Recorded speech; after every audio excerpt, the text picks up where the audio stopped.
What's your biggest takeaway from the Bucks and the Celtics game one? I think I should get bonus points for bringing up the Brooklyn Nets because we thought we had retired them from a content machine. But that's what I was thinking. I'm here in Boston. I was at the game yesterday. And I know that the Celtics are very well aware of the personnel of the Bucks. They know them. They've played them many times. I know they had a scouting report that they went over. But when they actually got out there on the court with them and they had to deal with the defensive intensity switch from playing Brooklyn for a week and then playing Milwaukee. And not to mention that without Chris Middleton, the Bucks have elected to just go super big. They start Bobby Portis alongside Giannis and Brook Lopez. Nobody plays like that anymore. It's just unheard of. And the Celtics were shell-shocked. They went in there and passes that they were easily able to throw against every other team, but particularly the Nets. They just couldn't get it. There were balls getting deflected all over the place. They had like 8 or 9 turnovers in the second quarter alone. And you could just tell they were uncomfortable. And all I got to tell you is this about the size and the difficulty that they had inside.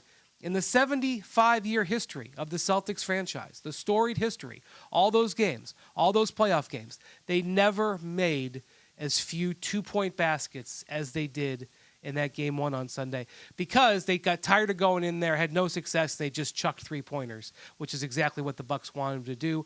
I have no doubt they'll recalibrate, but it was an eye-opener stepping up in class from the way the Nets play defense to the way the Bucks do. Wendy, let's go ahead and bring Brooklyn back into this thing just like you did because it was fascinating for me. I'm watching Giannis, and Giannis didn't have a great game, even though he did have a triple-double. Right? I mean, 24 points on 25 shots, 13 rebounds, 12 assists. But the physical dominance of Giannis. And I know when people get into basketball minds, you go to the best player in the world, that always equates to skill set, Wendy. But watching the way Boston threw multiple people at Kevin Durant, even though I think Kevin Durant's skill set is better than Giannis's, the physicality and the mindset seemed like it was just lacking to a degree, right? But when I watch Giannis, it didn't matter if it was Grant Williams. He threw Jason Tatum to the damn ground. Jaylen Brown, it didn't matter who they put on him. He was physically imposing his will every possession. That's why I think he's the best player in basketball. Yeah, so, I mean, it need to be clear. The Nets series was an incredibly high level of playmaking. The Nets were making a lot of plays. They just weren't defending, just to be clear. It wasn't that the Nets were pushovers. It's just completely different. When you play against Kevin Durant, his skill is jaw-dropping. The way he makes shots under certain circumstances, you just throw your hands up. Giannis hit you like a freight train. And there were a couple of possessions yesterday. There was one in particular where he went in transition and scored on one of his Euro step moves.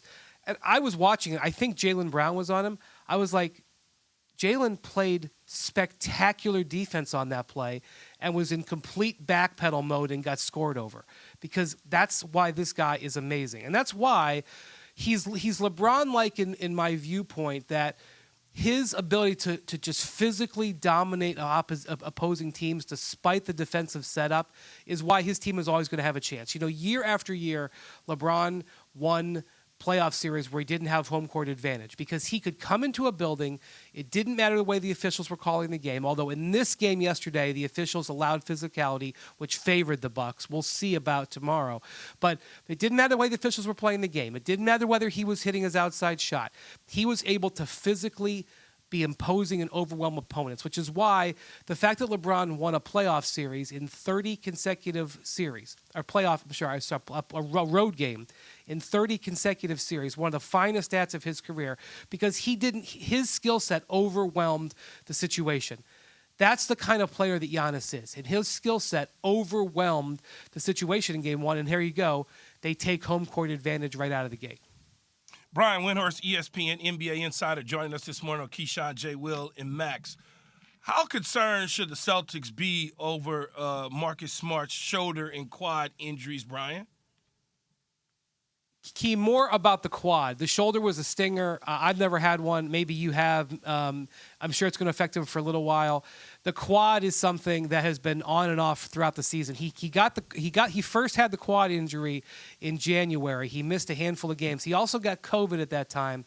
So it's really hard to know exactly how much he would have missed with that quad injury. So it was already there. He got hit on it twice in the first half. And in the second half, he was having trouble getting himself up off the court because the act of pushing up on his legs was bothering him so much. And you could see that he was kind of protecting it. Now, I have no doubt he is going to play, but you need him to be able to dig down defensively. Obviously, one of the great defensive players of this generation, defensive player of the year right now. So that you guys know quad injuries, you can ice them and treat them and get stim or whatever, but they're not going to go away overnight. So I would say it's more the quad than the shoulder. Brian, I've had both. I've had the quad injury where, we get the ice and the stem, but the blood doesn't circulate, and that thing all of a sudden turns into a ball, and you're trying to rub it out and do all that, and it hurts like hell, and if it stiffens up, you're in trouble. But also the stinger side of things, yes, it's a stinger. You will go numb on that, whatever shoulder it was, but it also affects the neck area as well. So he's going to probably have some stiffness in his neck as well as in his shoulder, and I'm sure dribbling a basketball is going to be difficult at times. Thanks for watching ESPN on YouTube. For live streaming sports and premium content, subscribe to ESPN+.